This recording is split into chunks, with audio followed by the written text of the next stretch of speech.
My name is Alexandra Alred, and I am from Midlothian, Texas, otherwise known as the cement capital of Texas.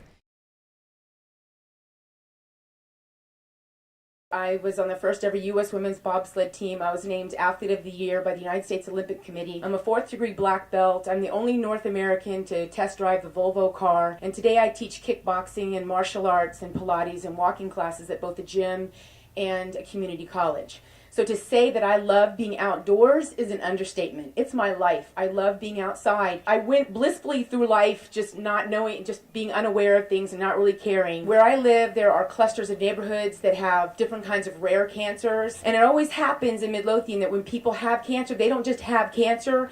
It's always earmarked. Oh, we've never seen this kind. It's always off the charts. It always is. We have clusters in our neighborhoods of on one side of the street where there's kids with leukemias, rare cancers, upper respiratory diseases. We're off the charts with asthma. Where I live, when you go to soccer and football and track meets and games, you have to worry about putting down your inhaler because people steal inhalers.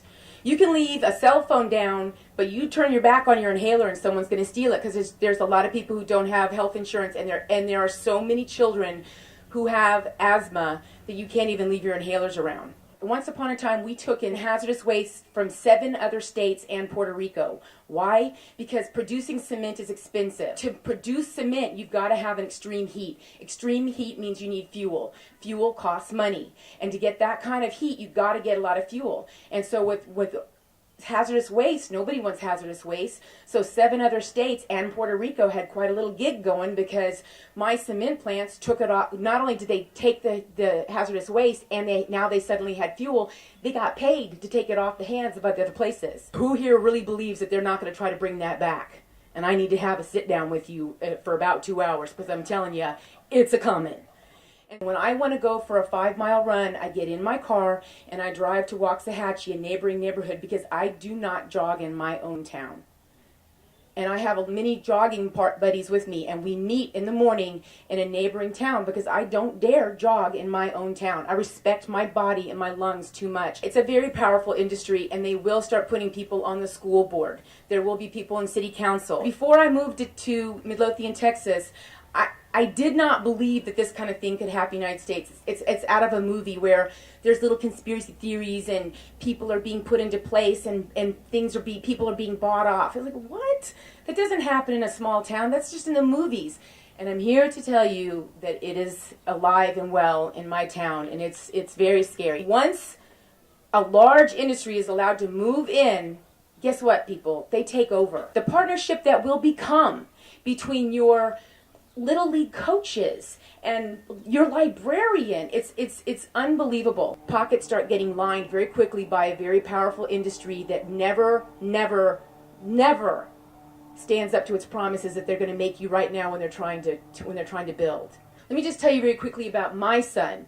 So when we came to Midlothian, Texas, I saw the cement plant and I asked and I said, do I have anything to be worried about? And they said, nah, it's in compliance, it's all good, it's all regulated. Okay, because I found a house that was beautiful with 3 acres and I wanted a horse and it was too good to be true. So I bought it and it was too good to be true because about less than 3 months of living there, my son started getting pneumonia and double pneumonia and bronchitis. He was hospitalized 5 times in 6 months.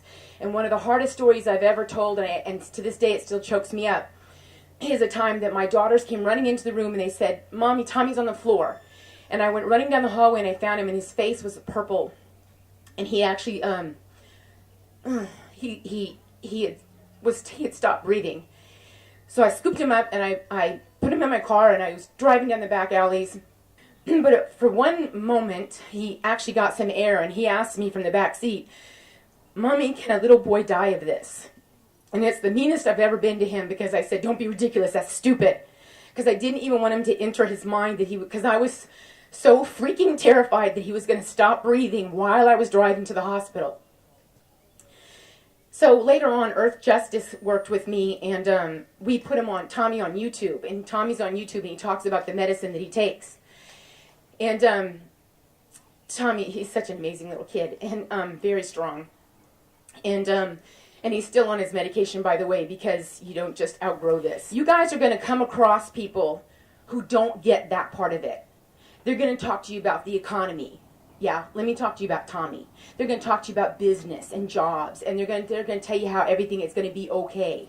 And here's my response. You want a cement plant? Fine. Go put it in the desert somewhere. Go put it and make sure that it's 100 miles from neighborhoods and children and playgrounds and swimming pools and your beautiful, beautiful waterways that you have here.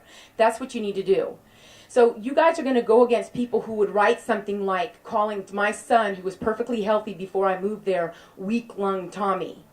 And I urge you guys to just remember that there are some people that you just can't, you're not going to get through to them, so you need to do what's right. You know in your heart that this is wrong, and I strongly urge all of you to go out and get and recruit supporters in as many ways as you can, and pay attention to politics, and pay attention to who's in your school boards and who's in local politics, because that is going to be your future. You haven't seen it yet. That's why I got up at 4:30 this morning to come here, to fly out here to tell you guys, because it really does stink to be at field events all the time and see more than half of the kids with inhalers.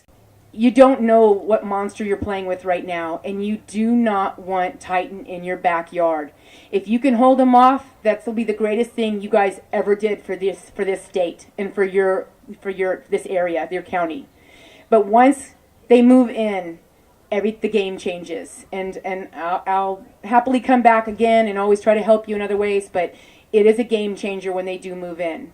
So I wish you the best of luck, and please constantly contact your local and state and national politicians, and keep speaking out and let yourselves be heard, because you deserve clean air and healthy children. Good luck.